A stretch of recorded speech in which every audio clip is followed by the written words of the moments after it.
Halo, Assalamualaikum. Waalaikumsalam, Pak. Waalaikumsalam, Ya, Pak. sorry Waalaikumsalam. ya Selamat telat pagi, ya. Pak. Pagi, sorry telat ya. Ya, siapa dulu nih?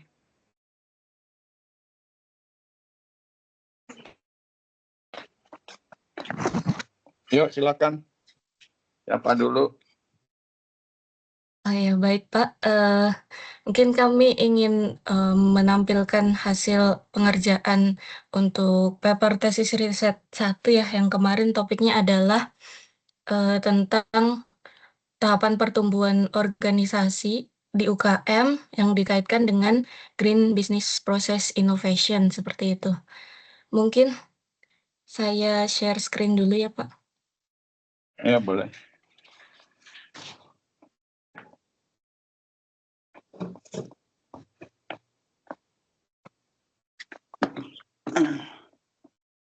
Mungkin kita mulai di pencarian literaturnya dulu, Pak. Kemarin dari Bapak arahnya adalah untuk mencari ya literatur yang mengkaitkan antara life cycle pertumbuhan organisasi pada UKM. Kemudian yang kedua, cari literatur terkait organizational life cycle yang dikaitkan dengan green. Ini general green seperti itu. Yang ketiga, cari literatur yang mengkaitkan Green Business Process Innovation dan ini yang keempat ini tambahan, Pak, karena yang kita temukan adalah pertama literatur yang mengkaitkan antara organizational life cycle dan UKM ini cukup banyak, ada sekitar 148 atau 150 dan kemudian kita seleksi jadi 33, Pak.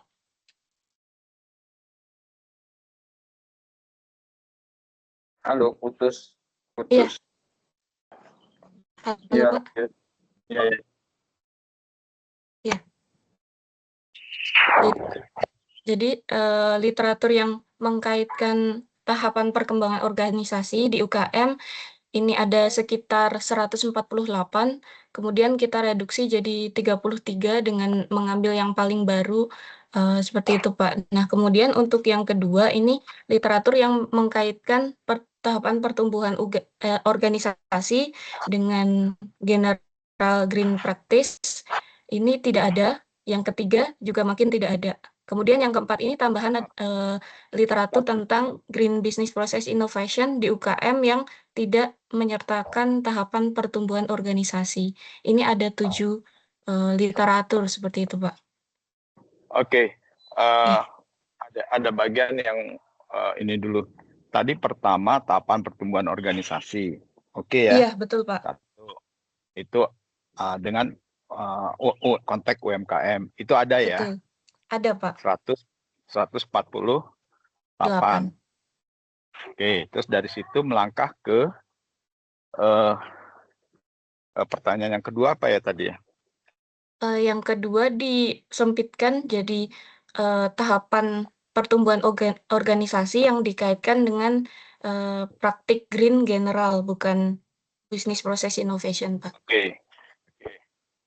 Oke. Nah, Di tapi itu UKM. masih pakai UMKM.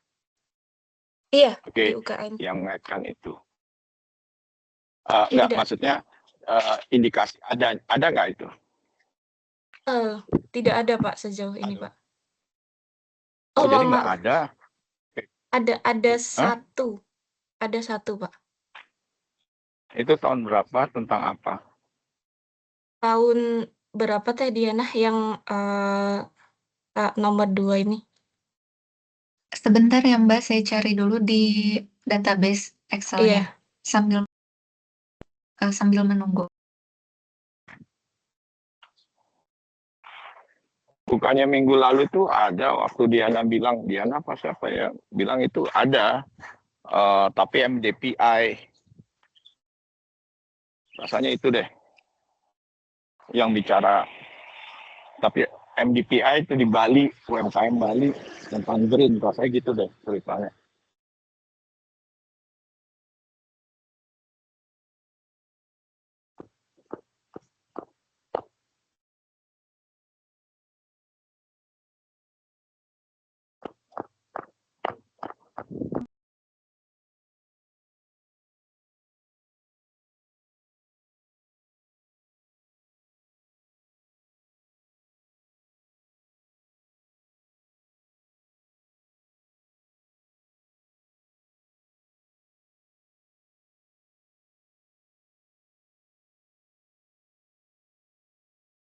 Untuk yang artikel tadi tahun 2008, Mbak, dari Lesler. Iya, mungkin ditampilkan saja.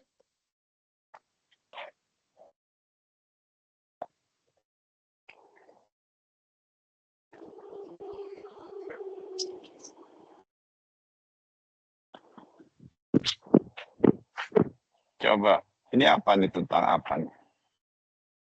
Untuk judul papernya ini tentang firm size and environmental scanning pursuit across organizational life cycle stages.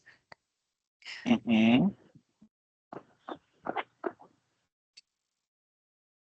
Jadi paper ini Pak membahas tentang organizational life cycle dengan model 5 tahapan yang dijelaskan secara detail. Hmm.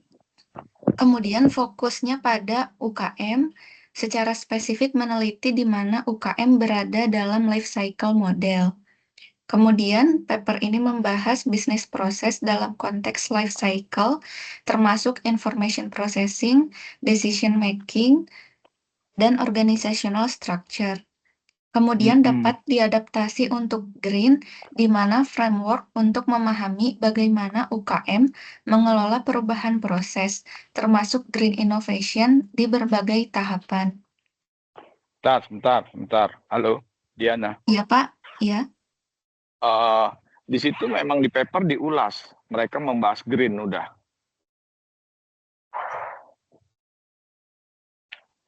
Halo, Iya, halo. saya sambil membuka papernya ya, Pak.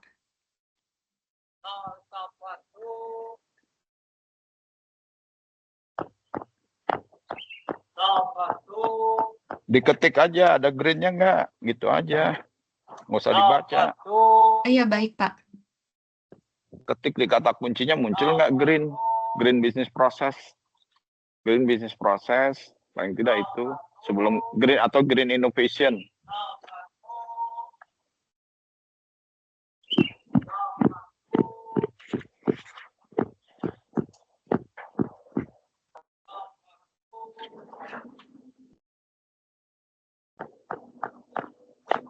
Nah, sambil nunggu ya. Iza, gimana Iza?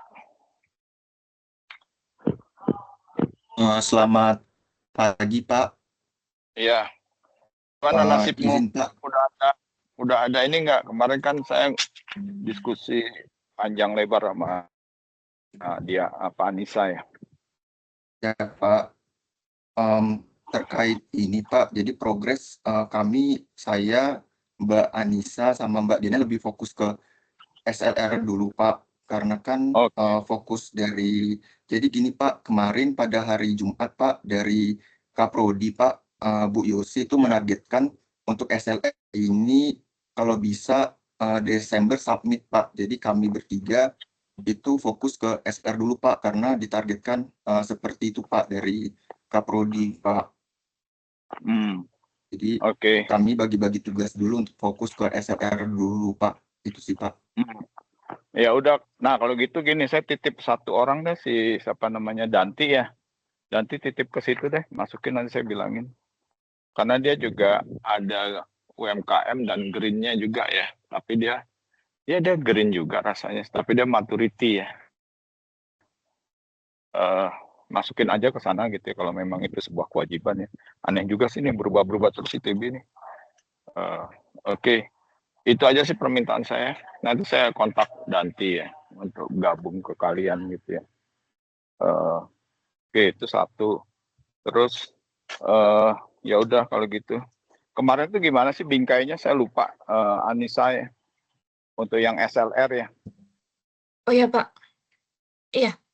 Saya tampilkan ininya. RQ-nya saja, Pak. Iya. Iya. Kalian bimbingan. Ya.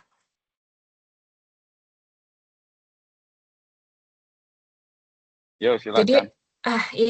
Jadi yang pertama nanti bingkainya adalah paper ini akan membahas pertama bagaimana penerapan Green Business Process Innovation di UKM ditinjau dari setiap tahapan pertumbuhan organisasi. Oke. Ya, kemudian yang kedua adalah bagaimana faktor pendorong dan penghambat green business process innovation di setiap tahapan. Kemudian yang ketiga adalah Stop. Nah, gini nih, berarti makanya masuk Danti itu jadi relevan tuh, Anissa. Iya. Jadi kan gini, Danti itu akan bikin model maturity green, gitu ya. Iya. Nah, artinya kan berarti dari tadi itu nggak ada alat yang bisa mengecek kemampuan atau kapabilitas green dari UMKM.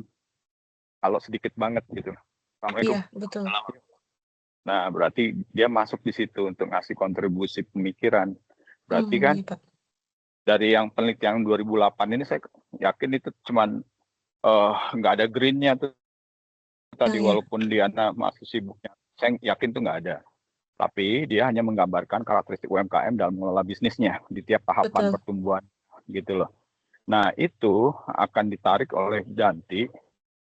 Danti akan ngeklaim bahwa di tahap pertumbuhannya itu belum ada yang peduli kemampuan dalam mengelola green. Oke. Mengetahui kemampuan pengelolaan kapabilitas UMKM dalam mengelola green, harusnya ada alat ukur dulu, gitu loh. Nah, nanti di situ dia berkembang lah. Nanti dia nyari sendiri tuh. Dia udah nyiapin tuh maturity-nya, gitu loh. Jadi nanti papernya jadi gila lagi tuh. Di bagian ini tuh Danti harus kasih kontribusi bagaimana belum ada green, belum ada instrumen yang mengukur instrumen kapabilitas green-nya di tahapan pertumbuhan organisasi, gitu lah. Grup itu masuk tuh 100 biji. Berarti mungkin ya ada tambahan research question yang harus dijawab ya Pak terkait alat ukurnya. Iya. Ya, berarti kan harusnya ada setelah tahap pertumbuhan itu ada di paper 2008 dan paper yang lain juga banyak ke disertasinya Bu Ria. Itu ada dia cerita itu gitu ya. Malah dia udah mengkarakteristikan juga UMKM malah gitu. Nah, kalau yang 2008 dengan yang Bu Ria kan beda jauh. Bu Ria itu 2017. Itu lebih baru kan daripada 2008. Nah, dan dari Bu Ria itu juga saya tahu studi-studi tentang pertumbuhan organisasi itu juga udah banyak ya, terutama organisasi besar. Betul. Tinggal yang UMKM memang nggak begitu banyak. Salah satunya Bu Ria gitu. Nah, itu terus apa lagi ya? Nah, setelah jadi berarti kan untuk bisa mengelola green itu kan harus bisa ada instrumen yang bisa mengukur kemampuan mereka mengelola green ya. Nah itu nanti kita tunjukin itu nggak ada tuh instrumen maturity ke situ. Itu satu temuannya tuh dari studi literatur tentang green ya. Satu harus disiapin gitu loh. Walaupun tuh harus berbalapan dengan waktu karena pasti nanti ada orang yang ngambil tuh idenya gitu. Nah itu satu. Terus yang kedua, instrumen yang kedua apa? Nanya apa? Pertanyaan yang kedua. Yang kedua ini Pak, faktor pendorong dan penghambat. Oh oke. Nah faktor pendorong penghambat itu ada ya.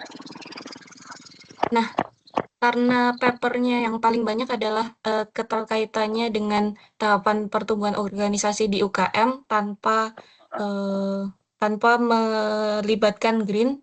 Jadi yang bisa diidentifikasi dari sana Pak. Jadi bagaimana UKM itu berkembang dan faktor apa yang mendorong pada setiap tahapannya, kemudian dikontekstualisasikan ke inovasi green seperti itu. Nah tapi nggak ngomong, dugaan saya belum ada tuh ya. Belum ada yang ngaitin ke sana gitu. Iya, betul. Iya. Ada 3 faktor utama sih Pak. Yang pertama dari internal resource, yang kedua dari market, yang ketiga dari polisi dan pemerintah Ya, seperti itu. Nah, kalau gitu dibalik, bahasnya jangan dari dalam dulu, dari luar Oh dulu. ya, oh ya baik Pak. Belajar Ya, logiknya itu selalu organisasi selalu nggak bisa didikte. Organisasi itu selalu didikte oleh lingkungan usaha, oh ya, gitu. Makanya tadi tuntutan dari eksternal itu apa ya, menjadi constraint ya dalam menentukan kebijakan internal perusahaan, termasuk dalam inovasi green, iya, gitu. Nah itu maka kemudian baru lihat kemampuan internalnya gimana. Nah itu iya. aja sih. Oh iya, baik Pak. Itu ya. Iya. Itu yang utama. Nggak tahu teknologi green kenapa nggak dilihat ya? Kan itu juga kalau dia murah, memberikan kemurahan dalam. Teknologi green, iya. Iya. Ada Pak Khususnya di untuk internal. UMKM ya. Iya, Oh di dia internal. masuknya internal, iya. Jangan dong. Teknologi kan dari luar kan ya. Oh iya, Kamu dari baik internal. Pak. Karena UMKM itu kan terbatas sumber daya dan kemampuannya. Nggak mungkin dia punya R&D. Kan nggak Iya, mungkin, nggak ada. Apalagi di Republik ini. Agak ada itu. Orang yang perusahaan besar aja nggak peduli, kayak Pertamina sama PLN. Dia beli teknologi mulu, termasuk iya. Telkom. Makanya Telkom, paling ngeri itu Telkom. Bentar lagi bangkrut tuh. Kayak nasibnya kayak PT Inti. Karena dia nggak pernah ngembangin teknologi. Baru investasi 8 tahun yang lalu 4G. Belum balik modal udah 5G. Sementara Jepang dan Cina udah ngelirik ke 6G. Jadi kayak minum air di laut aja. Belum kembali modal investasinya. Udah muncul teknologi baru, dia harus investasi. Duit dari mana? Malah sekarang dia bergeser kemana-mana tuh. Bikin startup. Bukan di situ. Dia teknologi telekomunikasinya yang harus kuasain. Nah tapi udah nggak mungkin hari ini. Dulu 20-30 tahun yang lalu. Nah makanya saya mau menyadarkan nggak ada di Republik ini R&D. Gitu ya. Dana investasinya nggak ada. Di perusahaan besar nggak ada. Apalagi UMKM. Gitu menurut saya. Makanya Iya, betul. teknologi itu pemicu driver yang orang mau nggak nerapin. Kalau terlampau mahal, ya nggak ada duitnya UMKM. Gitu. Kan untuk ngubah limbahnya aja, itu kayak rumah sakit aja coba lihat tuh. Limbah rumah sakit atau hotel aja. Hotel tuh belum tentu punya ini, karena purifikasi air kotornya itu kan mahal instalasinya. Ya, apalagi itu hotel ya, bintang 3, bintang 4. Kalau nggak diawasin, dia pura-pura diam aja. Apalagi UMKM, gitu lah. Iya, betul. Paham ya? Karena UMKM masih sibuk fokus Iya, paham, Pak. pada pendapatan bulanan. Untung aja tiap bulan aja supaya bisa bayar gaji sama bayar supplier aja udah alhamdulillah. Nah, gitu poinnya. Ya, lanjut. Oh, iya. Oke, bagus. Berarti udah kedapat ya paper-papernya ya, gitu ya. Sudah, Pak. Iya, Nah, sudah. Oke. Tuh 1, 2, 3 udah. Keempat apa ya? Yang keempat, strategi, Pak. Strategi penerapan Green BPI pada UKM. Ini bagiannya Iza, mungkin dijelaskan Iza. Ya, boleh bagus tuh. Bagus tuh. Baik Pak, saya lanjutkan ke bagian strategi, mungkin langsung ke bawah aja Mbak. Ke scroll ke bawah, tahap awal. Terus, Bentar. stop. Ini strategi. Stop. Kamu ini strateginya Iya, Pak. harusnya 2 lapis. Harusnya strategi 2 lapis nih. Strategi di level organisasinya apa, yang perlu pada green, terus strategi di level bisnis prosesnya apa. Gitu. Nanti saya kasih tahu yang strategi level bisnis proses. Itu kerjaannya Mila tuh. Itu ada, cuman tidak dikaitkan dengan green. Itu juga problem tuh. Itu juga nggak ada paper yang mengkaji bagaimana strategi di level bisnis proses yang perlu pada green. Yang ada strategi inovasi proses bisnis, tapi nggak bawa embel-embel green. Tuh, gitu tuh. Oke, lanjut. Ya, kamu presentasi dulu. Oke, baik, mungkin langsung ke tabelnya saja Pak. Jadi terkait rangkumannya. Jadi saya tuh lihat ada 3 tahapan Pak. Ada tahapan awal pertumbuhan kematangan. Jadi pertama ada terkait kondisi UKM-nya. Jadi di tahap awal ini dilihat bahwa UKM ini mengalami keterbatasan dan ketidakpastian. Dan strateginya tuh lebih kepada penghematan Pak. Jadi yang tidak membutuhkan investasi cukup besar. Misalnya mengurangi pemborosan. Lalu produknya tuh baru mulai tahapan merancang. Jadi merancang produk yang ramah lingkungan. Lalu teknologi hemat energi yang sangat sederhana. Misalnya saya baca paper itu ada yang sudah menggunakan lampu LED misalnya untuk penerangan di UMKM-nya. Kemudian kalau di tahapan pertumbuhan di mana kondisi UKM-nya ini sudah memiliki kapasitas yang cukup besar dan mereka tuh sudah untuk berkembang dan beradaptasi untuk lebih kompetitif.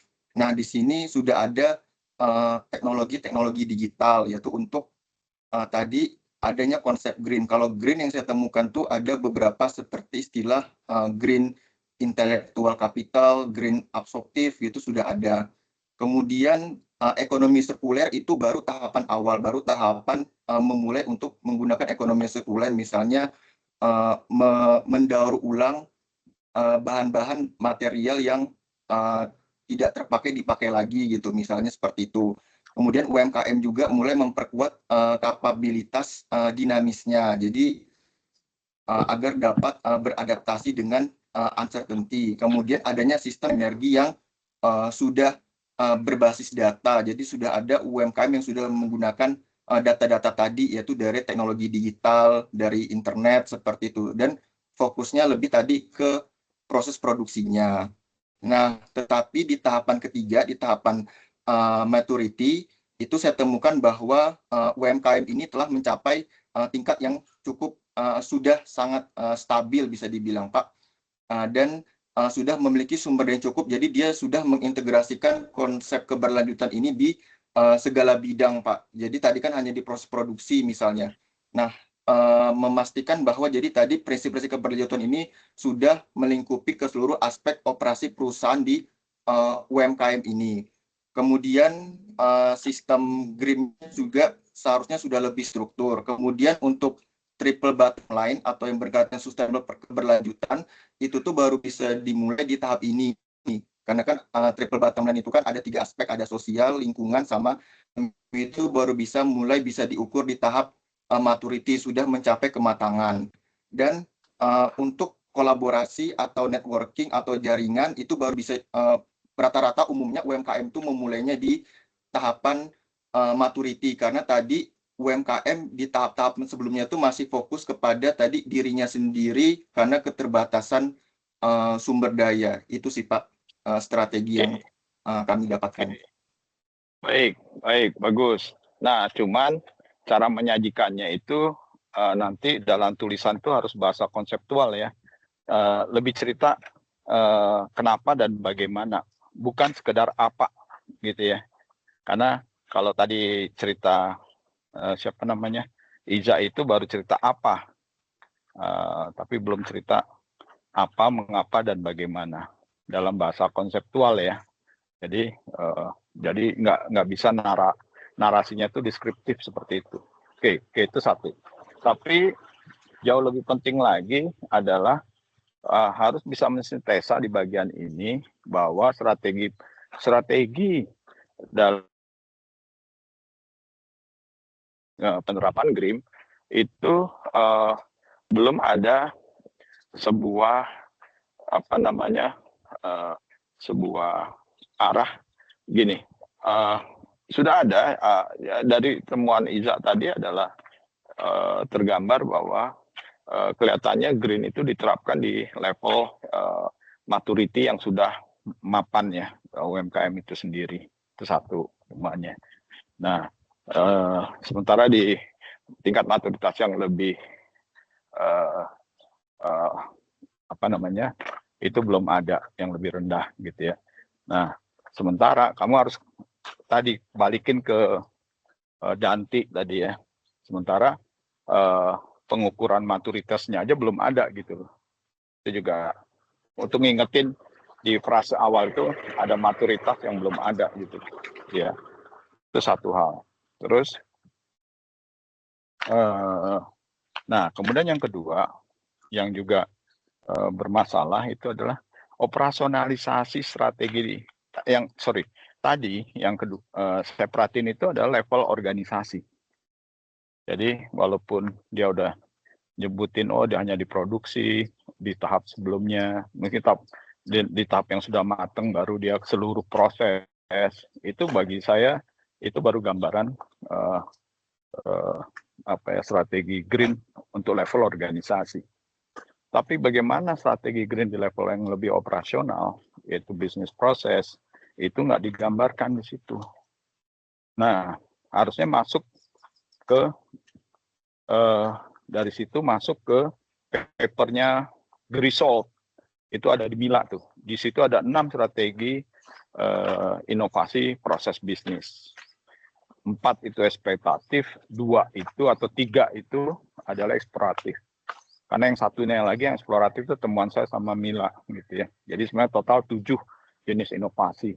4 incremental proses bisnis, 3 lagi adalah eksploratif.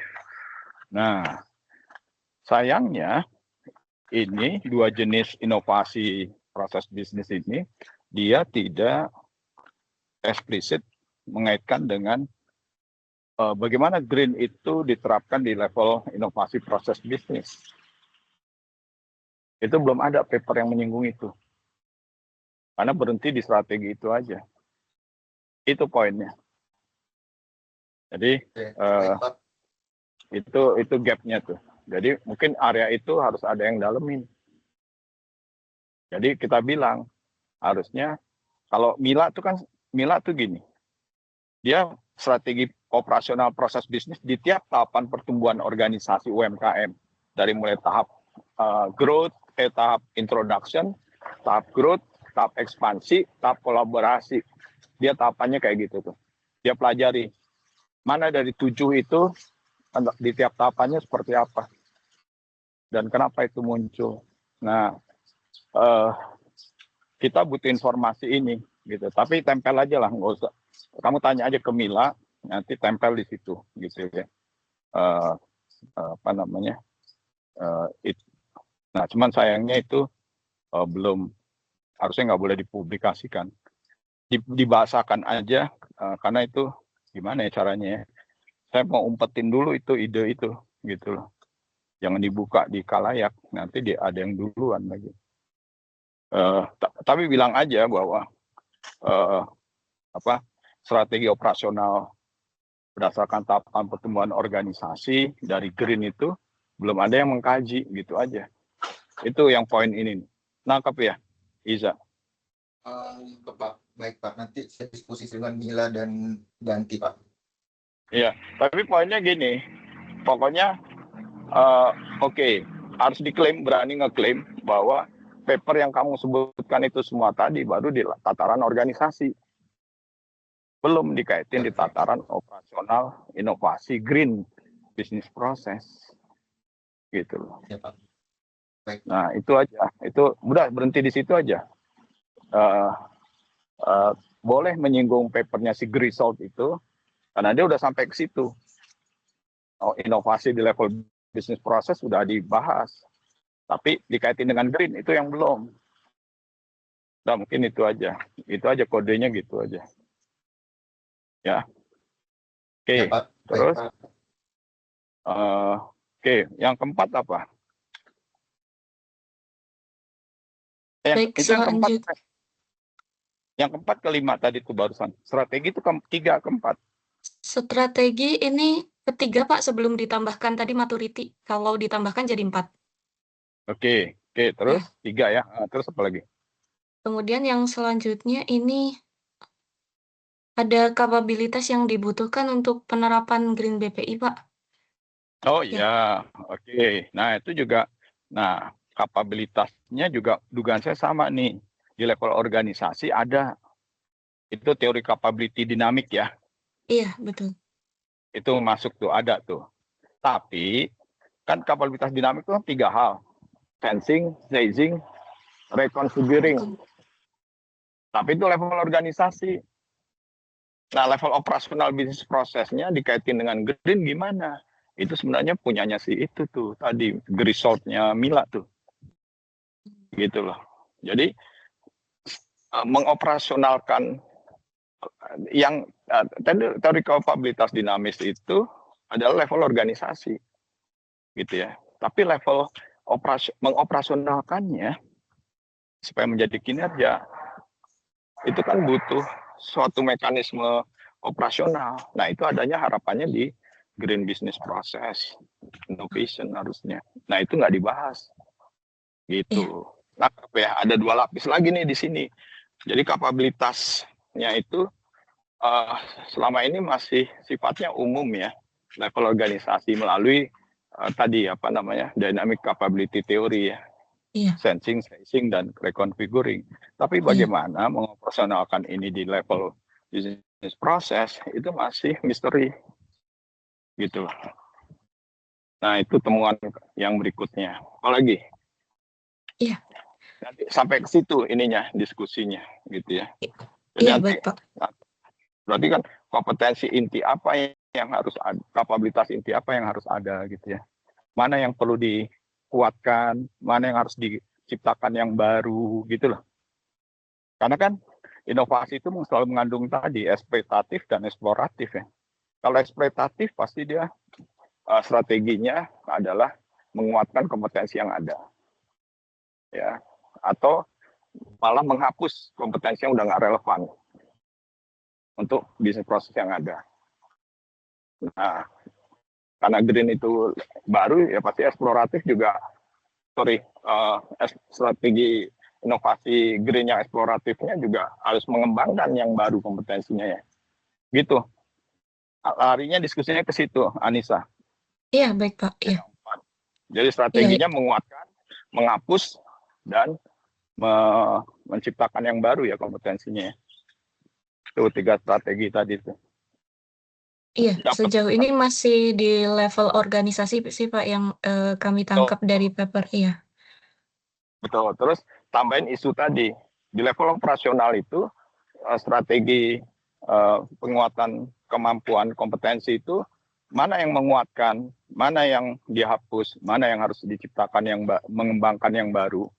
Itu belum terjawab di tingkat operasional. Dengan berbasis pada teori kapabilitas dinamis. Gitu. Oke. Terus dari situ juga sebetulnya mekanisme kerja ya satu lagi ya. Jadi kapabilitas sama mekanisme kerja. Karena kan kompetensi itu juga butuh alat, butuh instrumen untuk membentuknya. Berarti di situ harus ada mekanisme kerja kayak SOP, software yang relevan. Itulah membangun kapabilitas, gitulah. Jadi harusnya ada apa ya? Ya tadi sebenarnya kalau kita punya tool maturitas apa namanya tadi green business process innovation, kita bisa tahu di gap di mana kita kurang, di eksploitatifnya kurang apa, eksploratif kurang apa, kemampuan apa yang kurang, terus kemudian kemampuan itu diwujudkan atau dikembangkan dengan melalui software atau SOP atau mekanisme yang mana gitu. Itu juga nggak terjawab tuh di paper yang existing. Di tingkat operasional bisnis proses ya, green ya. Iya, betul Pak. Itu nggak ada, itu area riset lagi sendiri, itu bisa disertasi sendiri tuh. Dengan panduan yang apa resortnya Mila ya. Kan operasionalnya itu udah 7 biji tuh. Cuman bilang aja pakai resort kan ada 6 ya. Jangan bilang 7, 6 aja deh. 4 yang eksploitatif, 2 lagi eksploratif. Udah tuh. Jadi total 6. Nah, ngoperasionalkan kompetensi masing-masing itu gimana sih? Gitu loh. Mana yang menguatkan, mana? Itu kan belum terjawab ya. Di tiap tahap pertumbuhan organisasi. Gila tuh. Tahap ya, maksud saya. Iya. Jadi kalau pakai Mila, kerangkanya Mila, 6 strategi operasionalisasi inovasi green-nya itu 6 itu 4 eksploitatif, 2 eksploratif, di tiap tahap pertumbuhannya, apakah tahap introduction, tahap growth, atau tahap ekspansi, atau tahap kolaborasi, itu gimana tuh masing-masing. Itu belum ada tuh studi itu. Ya Mila yang memulainya gitu. Tapi nanti nggak usah terlalu clear dalam narasi aja gitu. Iya, baik Pak. Iya. Apalagi nangkep nggak bagian ini yang Iya, nangkep Pak. kapabilitas? Iya.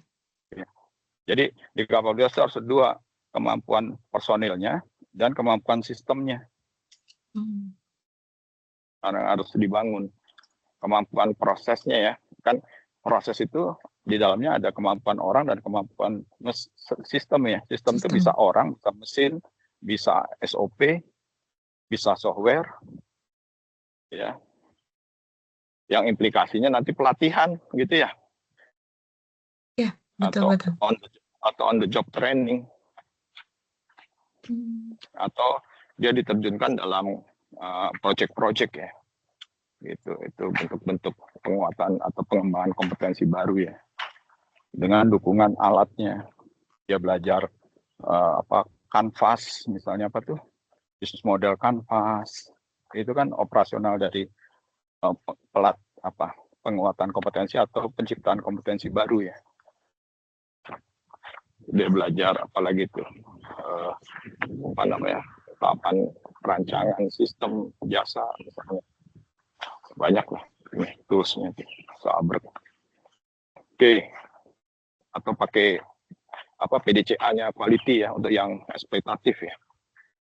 Plan check action ya. Atau mengelola anggaran keuangan melalui software UMKM itu kan banyak tuh yang open source tuh. Nah, itulah ininya penguatan kemampuan atau penciptaan kemampuan baru ya. Gitu. Gimana? Kebayang, kebuka perspektifnya hal ini untuk poin Pak. ini? Iya. Oke. Iya, sebenarnya yang saya lakukan ada beberapa temuan juga Pak terkait kapabilitas yang maksudnya apa yang perlu dikembangkan di tahapan-tahapannya. Misal tadi yang Bapak bilang juga ada on the job training ya.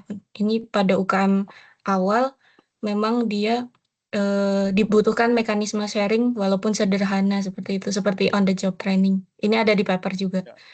Ya. Oke. Ya, tapi harus kata kuncinya tadi. Waktu kita bicara exploitative innovation, green, itu harus menguatkan kata kuncinya. Jadi kompetensi yang menguatkan itu apa? Dari existing. Tapi kalau kita bicara inovasi yang eksploratif, berarti kita bicara tentang mengembangkan hal yang baru ya, kompetensinya. Nah, terus satu lagi, kalian harus angkat tuh dari papernya Griso tuh menarik tuh, yang Mila itu. Jadi kalau kita bicara inovasi eksploitatif, titik pintu masuknya itu problem, bukan opportunity. Problem dari eksekusi bisnis proses hari ini. Pintu masuknya itu. Jadi kalau eksploitatif itu kan karena spiritnya kan perbaikan incremental. Itu berangkatnya dari problem existing. Bisa dari keluhan pelanggan, bisa dari mesin yang nggak bagus, pengiriman packaging yang nggak standar, gitu ya, pelayanan yang nggak ramah, pengiriman paket nggak tepat waktu, saya beli sepatu kiri semua, gitu ya, waktu dikirim. Itu adalah bentuk-bentuk inovasi eksploitatif. Jadi pintu masuknya problem. Itu harus digarisin tuh. Terus kalau eksploratif, inovasi eksploratif, pintu masuknya opportunity, peluang, bukan problem. Nangkep ya? Iya, Pak. Nah, banyak paper mengalami kegagalan membedakan ini. Di tingkat operasional tuh seperti apa? Gitu ya. Makanya tadi kan, kalau problem ya kompetensi yang sekarang dikuatkan. Kalau opportunity, berarti ada kompetensi baru yang harus diinvestasiin. Itu. Iya. Nangkep? Iya, nangkep, Pak. Oke, jadi saya udah kasih panduan lingkup jawabannya untuk setiap pertanyaan 6 biji ini ya. Gitu loh. Jadi jangan lari kemana-mana. Iya. Gitu. Iya, sebenarnya ada satu lagi, Pak. Iya. Betul. networking untuk Green Oh BPI. iya, betul, betul. Jadi benar, kamu benar. Karena tadi baru perspektifnya internal ya. Nah, itu juga harus diangkat tuh, benar.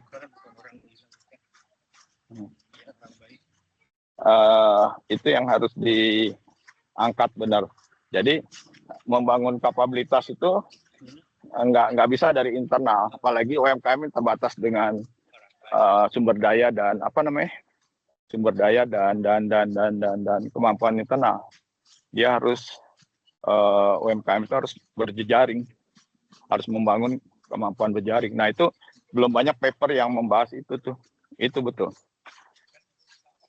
Ya, clear ya, gitu ya.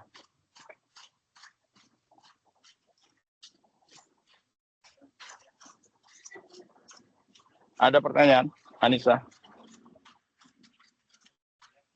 Halo. Dari saya sudah Pak, mungkin Teh Diana dan Iza. Kan baru empat tuh. Baru yang 4. 5 dan 6-nya apa ya? Ini networking sudah terakhir Pak. Oh, ya, 5 berarti ya, 5 dong. Ya, coba diurut tadi. Iya, 5. Tahapan pertumbuhan. Tahapan pertumbuhan, kemudian faktor. Sebelum ke situ, itu dulu tahap pertumbuhan, terus kemudian nggak ada alat ukur yang menilai tingkat kemampuan mereka melakukan inovasi green, yang nanti ujungnya dijawab dengan harusnya ada instrumen maturity ya. Iya. 3 itu adalah faktor. Iya. Faktor. Strategi. 4. Sebentar. Faktor tadi bisa nggak cari moderator variabelnya? Moderator. Iya. Atau mediasi, variabel mediasi atau moderator yang digunakan untuk green ya. Gitu ya. Iya, baik Pak. Iya. Terus, tapi dugaan saya itu semuanya level organisasi, kamu bilang gitu. Iya, betul Pak. Tapi di level operasional, mana gitu. Itu pasti nggak ada. Baru paper kita, karena kita bergeraknya kan nggak di level organisasi, di level bisnis proses. Itu juga nggak ada, gitu loh. Nah, nggak banyak, kalaupun ada nggak banyak. Itu harus dilacak tuh, variabel mediasi, moderatornya apa aja, gitu ya. Oke. Terus yang keempat, apa tadi? Keempat, strategi, Pak. Oh iya, strategi. Strategi juga sama tadi ya, level organisasi, tapi level ini nggak ada tuh. Gitu ya. Level apa? Operasional ya. Iya. Terus tambahin lagi Iza, tuh strategi networkingnya. Iya Pak, baik Pak. Karena menjalankan green itu butuh investasi, butuh pengalaman, butuh akses teknologi gitu ya. Yang itu semuanya nggak dimiliki oleh UMKM hari ini. Maka dia harus gimana strategi networking atau kolaborasi eksternal itu dilakukan. Dalam rangka green itu juga di level bisnis proses ya, di level organisasi dan bisnis proses bahkan dua. Saya duga itu nggak banyak. Itu juga hilang, itu nggak ada kajian. Oke, terus apa lagi? Setelah strategi ada kapabilitas yang perlu dimunculkan atau dihilangkan? Oh, satu lagi sebetulnya gini. Pada akhirnya itu semua, 6 itu kan butuh biaya. Strategi investasi dan strategi pengelolaan biaya operasi dan maintenance-nya gimana? Ada nggak yang mengkaji itu? Boleh juga tuh. Jadi bilang gini, green itu memang bagus secara konsep, tapi akhirnya itu kan membutuhkan investasi yang besar gitu ya. Nah, sementara ini terbatas UMKM. Nah, itu juga diangkat aja isunya. Jadi strategi pendanaan dan biaya ya, baik biaya itu masih operasi dan maintenance-nya untuk penerapan konsep green, ada nggak kajiannya gitu? Tangkap ya, Diana? Siapa? Anissa. Anissa, iya. Iya Pak, berarti ini masuk ke strategi yang tadi nomor 4. Betul. Betul, masuk makin ke situ aja mungkin benar juga. Jadi strategi pendanaan dan pembiayaan operasi dan pemeliharaan capability-nya itu ada nggak? Ya benar yang keempat tadi, benar kesananya. Gitu. Bagus tuh kalau ada. Sebentar, ya strategi, ya dari situ kapabilitas terakhir ya, betul ya? Oh ya udah betul. Udah. Ya terakhir networking, ya dukung. Ya, sebenarnya networking tadi udah disinggung di sana ya, di strategi ya. Iya betul Pak. Iya. Tapi bolehlah disinggung lagi, tapi dalam pengertian kesadaran bahwa membangun kapabilitas itu harusnya karena keterbatasan, baik yang eksploitatif maupun eksploratif, harusnya bermitra gitu loh. Karena dengan sumber daya eksternal, itu namanya teorinya Resource Dependence Theory tahun 78 ya, untuk kolaborasi. Resources Dependence Theory, RDT, Resources Dependence Theory, itu harus diangkat tuh. Itu diakui di situ. Organisasi nggak bisa kerja sendiri membangun kapabilitas internalnya. Dia harus bermitra. Apalagi UMKM yang terbatas sumber daya dan organisasi. Jadi gitu. Baik, iya. Nah, berarti jadi kalau setiap item tadi itu ada, baru ingat saya, ada teorinya. Nah, ada teorinya. Jadi kayak tadi siapa tadi? Strategi ya. Itu harusnya teorinya tuh level organisasi itu yaitu si dynamic capability theory ya. Itu ya. Itu harusnya ada itu ya. Terus sebenarnya dua sih teorinya nih, kayaknya RDT kolaborasi sama itu sama dynamic capability theory ya. Kalau faktor-faktor itu apa ya? Faktor-faktor bisa sih, RDT juga bisa sih. Cuman RDT itu kan kapabilitas dynamic teori itu kan lebih ke arah punten Pak. Kapabilitas teori itu lebih ke arah ada faktor dinamis gitu ya, yaitu tadi kompetensi baru. Jadi ke sana gitu. Faktor-faktor, jadi faktor eksternal itu diakomodir oleh RDT juga gitu. Oleh kapabilitas teori dinamik ya, kapabilitas dinamik ya, dynamic capability theory. Dynamic capability theory, DCT ya. Oke. Terus kalau 1-2 apa ya tadi ya? 1 tadi apa? 1 itu tahapan pertumbuhan ya. Oh ya, itu ada teorinya tuh, mapan sendiri kan? Udah mapan tuh. Iya, sudah Pak. Ya.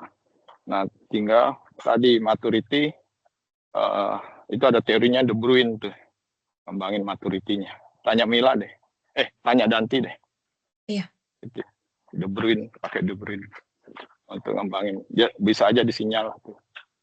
Gitu ya. Jadi komprehensif tuh. Wah, dapat 5 pertanyaan ya. Iya, betul Pak. Oke. Keenakan tuh dunia tuh disintesa. Jadi tahu dia. Karena nggak ada yang dalamin ini. Oke. Oke, ada lagi?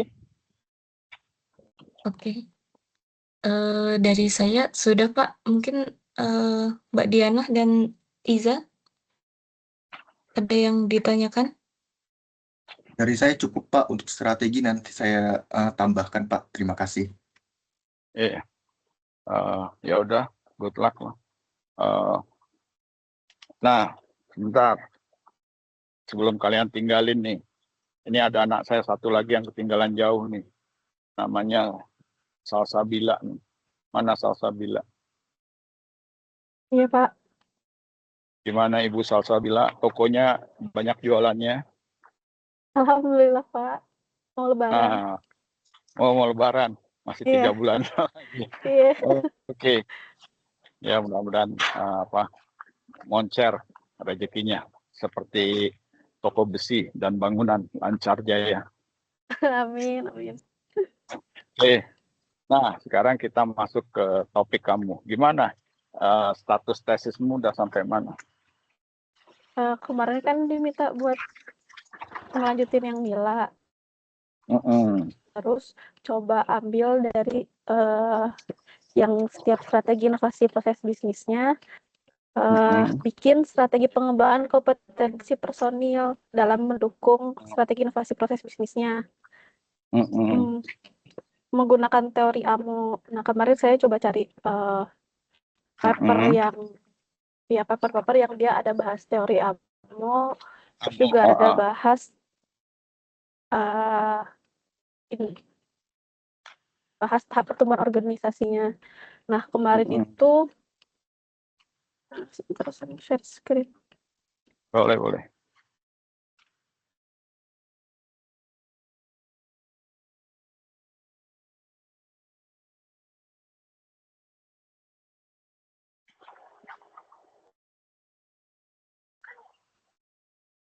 Aduh, makasih.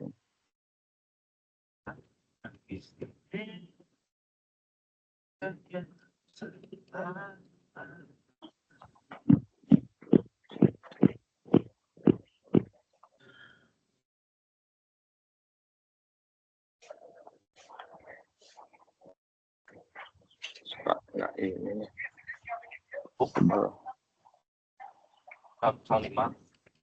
Apakah sudah terlihat?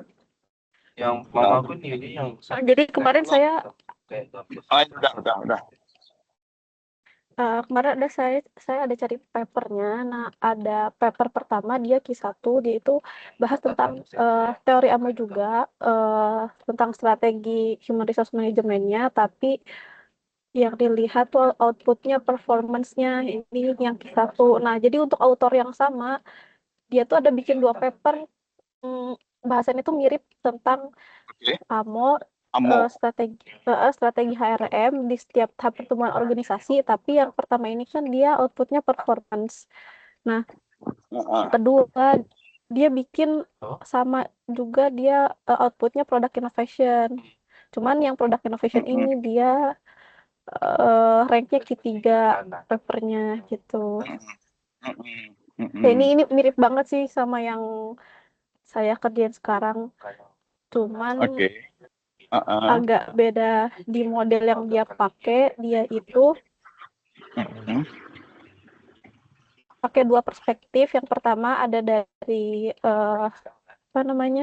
organizational emotional capability sama organizational human capitalnya. Jadi kalau yang pakai dynamic capability saya belum ada nemu gitu. Oh gitu ya. Yang kayak pakai eksplorasi sama eksploitasi itu saya belum ada nemu. Oke. Aduh. Terus, Salsabila dalam rangka paper kemana akhirnya? Kan ini harus bikin paper juga kan, kayak mereka bertiga tadi. Halo, Salsabila. Ya. Salsabila gimana mensiasati strategi bikin papernya? Saya jadi ingat nih kalau hari ini masih belum clear ya. Ya kemungkinan mungkin SLR juga sih Pak, tapi belum. Ya makanya itu kan udah nih. Makanya nih harus gimana caranya ya biar supaya kamu juga bisa bergabung gitu loh.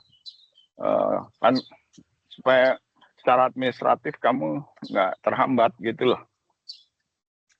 Itu sih poinnya dari saya gitu ya. Harus dipikirin. Nah,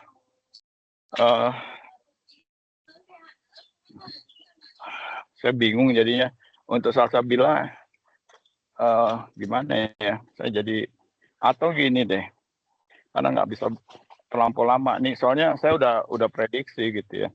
Kalau hari ini aja kamu belum tuntas, sementara teman-teman kamu itu udah ada firm ya.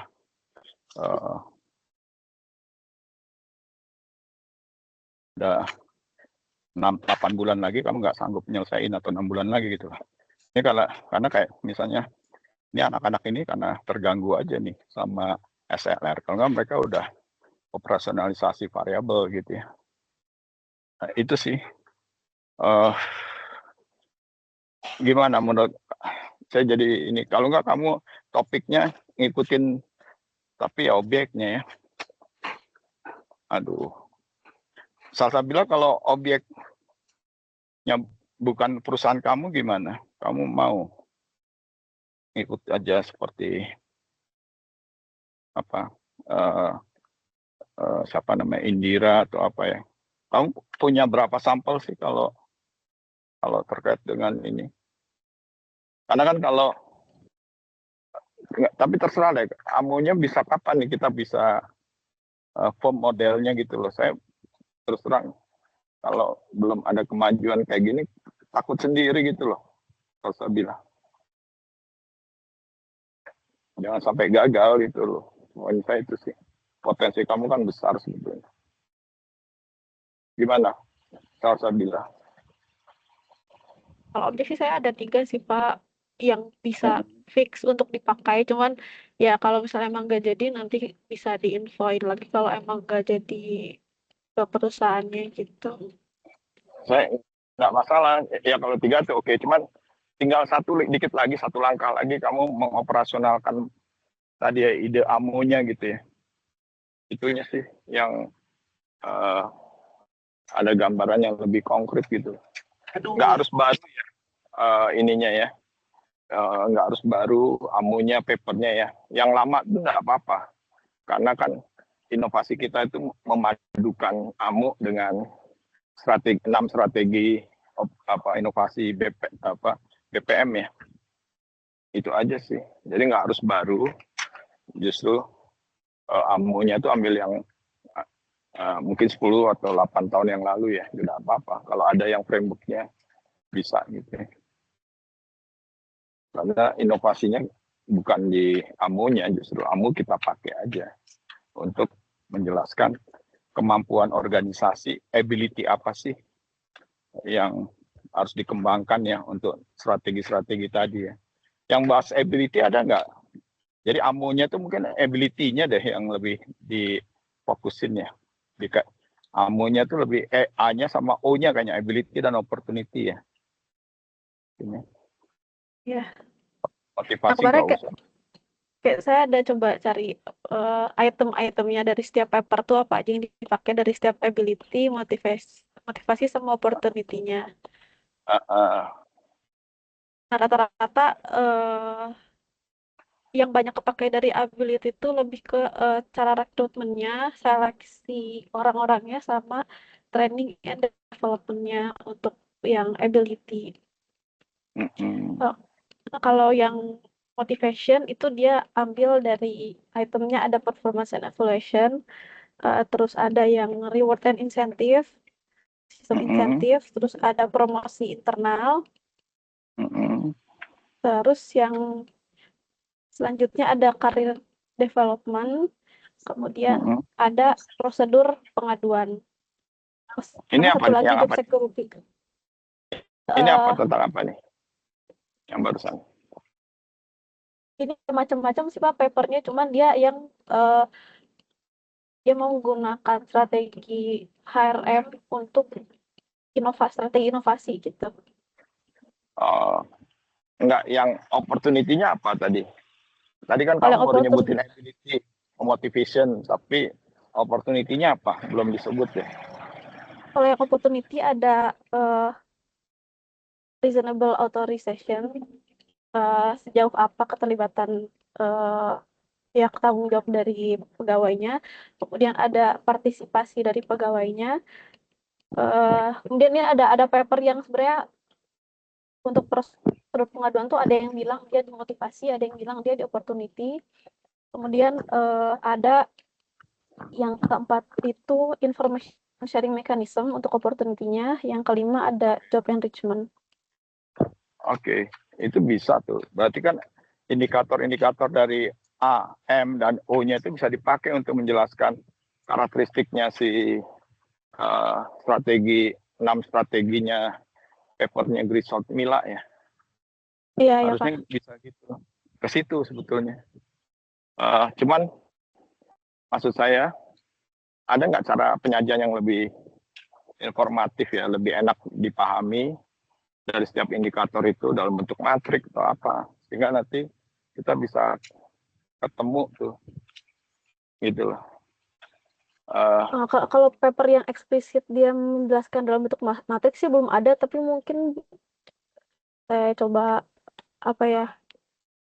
komprehensifkan lagi biar bisa dibentuk matriks gitu. Iya, jadi mungkin misalnya A itu kan tadi ada berapa, ada indikator, misalnya ada 4 ya, ada 4. Nah, itu kalau A itu sendiri di setiap tahap pertumbuhan organisasi dengan strategi inovasinya itu kayak gimana gitu loh. Nangkep nggak? Nangkep, Pak. Ya. Jadi kan strategi inovasi bisnis proses kan ada 6 tuh. Nah, A-nya sendiri gimana strateginya di tiap tahap pertumbuhan? Pertama harus diperiksa dulu kan di tahap pertumbuhan itu pakai strategi yang mana dari 6 itu. Bisa 1 atau mungkin 2 mereka pakai. Terus udah gitu kondisi A-nya gimana? Kan pasti mengikuti strategi itunya kan, inovasinya gitu. Jadi kita harus bangun argumentasi bahwa strategi inovasi itu menentukan AMO gitu ya. Nangkep ya? Nangkep, Pak. Jadi itu proposisinya. Jadi proposisinya adalah bahwa strategi inovasi, proposisinya adalah gini, ada 2 atau 3 mungkin. Pertama, strategi di tiap tahap pertumbuhan organisasi membutuhkan strategi inovasi bisnis proses yang berbeda. Itu 1. Itu yang dijawab oleh Mila sebetulnya. Terus yang kedua, proposisinya adalah untuk setiap strategi inovasi di tiap tahap pertumbuhan tadi menuntut strategi AMO yang berbeda. A-nya beda, M-nya beda, O-nya beda gitu loh. Nangkep nggak? Nangkep, Pak.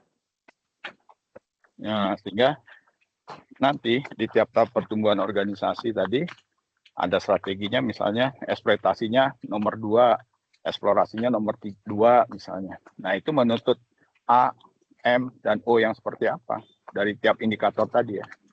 Nangkep nggak? Pak. Gitu sebetulnya sih.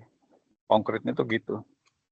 Jadi kamu tinggal menarasikan bagaimana A, M, dan O itu untuk setiap strategi inovasi di tiap tahap pertumbuhan organisasi. Udah gitu aja. Makanya perlu cari AMO yang lebih enak dan nyaman ya penyajiannya, yang entah itu matrik atau apa yang mudah kita bisa. Oh, itu kalau pakai indikator 1 itu kalau strateginya ini, strategi inovasinya yang nomor 2 gitu loh. Itu kan jadi kayak matrik. Nanti kita akan lihat, oh ternyata A, M, dan O itu selalu muncul di yang manapun gitu ya. Sorry, hanya di strategi, indikator A tertentu atau M tertentu dan O tertentu itu kayaknya muncul di tiap tahapan pertumbuhan organisasi. Tapi untuk yang indikator A nomor 2, nomor 2, nomor 3, nomor 4 itu hanya muncul di yang eksploratif. Terus yang nomor berapa lagi hanya muncul di eksploitatif gitu loh. Nangkep nggak kamu? Nangkep, Pak. Gitu aja, main-main di situ aja. Nangkep nggak soal Sabila? Nangkep, Pak. Nangkep. Nah, SLR-nya sekarang berarti kamu, rasanya SLR kamu itu adalah tadi ya, 2 proposisi itu nggak dijawab gitu loh. Jadi cari, pertama bilang argumen, jadi SLR kamu itu harusnya cari paper, itu kan teori kapabilitas dinamis lah modelnya, gitu ya. Kapabilitas dinamis, tapi nggak pakai networking kamu. Kapabilitas dinamis, teori kapabilitas dinamis itu baru di tingkat organisasi, tapi di tingkat proses bisnis dioperasionalkan itu belum banyak. Bagaimana itu diangkat gitu. Itu 1. Terus yang kedua, kamu bilang operasionalisasi sudah ada. Ya, apakah operasionalisasi itu sudah ada? Sudah, itu papernya Griswold dengan 6 strategi itu. Tapi dikaitin dengan bagaimana UMKM itu membentuk kemampuan atau mengembangkan kemampuan yang baru atau menguatkan kemampuan yang baru, itu belum terungkap tuh di tiap tahap pertumbuhan organisasi. Gitu. Jadi mungkin kamu mulai dari itu saja, dimulai dengan tahapan pertumbuhan organisasi, pasti banyak kajiannya.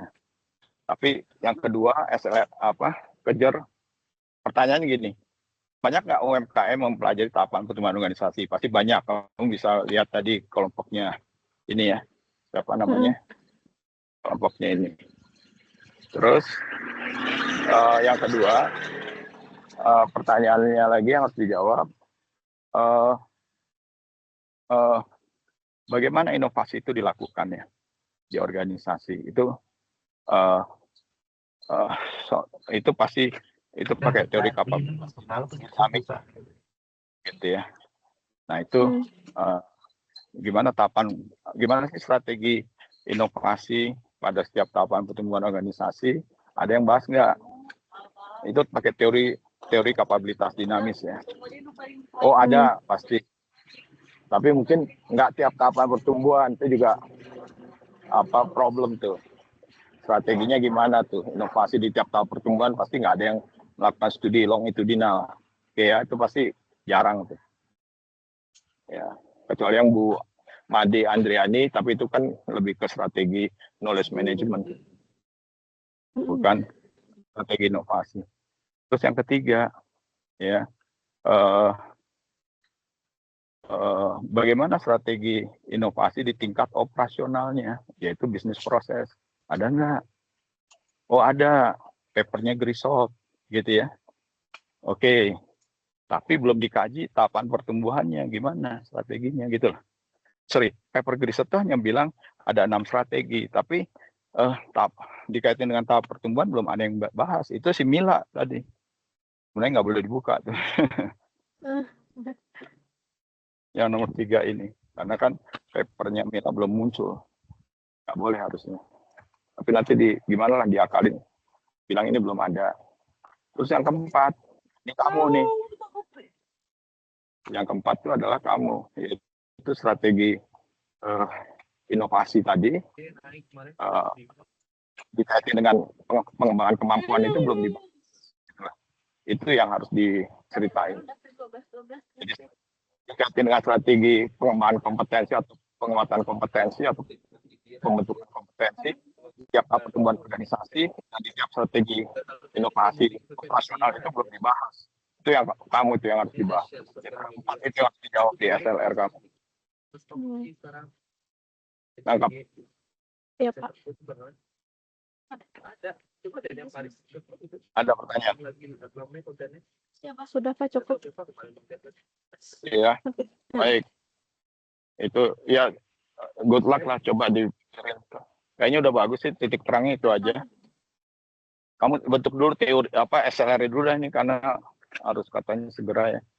Terus yang baru nanti kita bicara modelnya. Model. Ya Pak. Model yang tadi gimana mengoperasionalkan 6 strategi inovasi bisnis proses dikaitin dengan AMO ya. Indikator AMO. Ya, di tiap tahap pertumbuhan organisasi. Baik, cukup ya. Ada lagi pertanyaan yang lain? Diana? Anissa? Dari saya sudah, Pak. Oke, cukup ya. Lagi ya, kok saya lupa. Anissa saya belum sempat tuh ini pengen cepat sih, tapi ya nantilah kita lihat yang saya bilang itu ya. Kamu kan juga fokus ke SLR, padahal kalau papernya ini bisa masuk juga, sebenarnya menyelamatkan kamu juga dari yang tadi. Karena kan saya bisa klaim bahwa Anissa memang terlibat dalam penyempurnaan metodologi dari papernya Bapak Alfi. Iya, Pak. Oke, baik, cukup mungkin semuanya. Pamit ya. Assalamualaikum. Iya, baik. Terima kasih banyak, Pak. Assalamualaikum. Terima kasih banyak, Pak. Terima kasih. Izin live.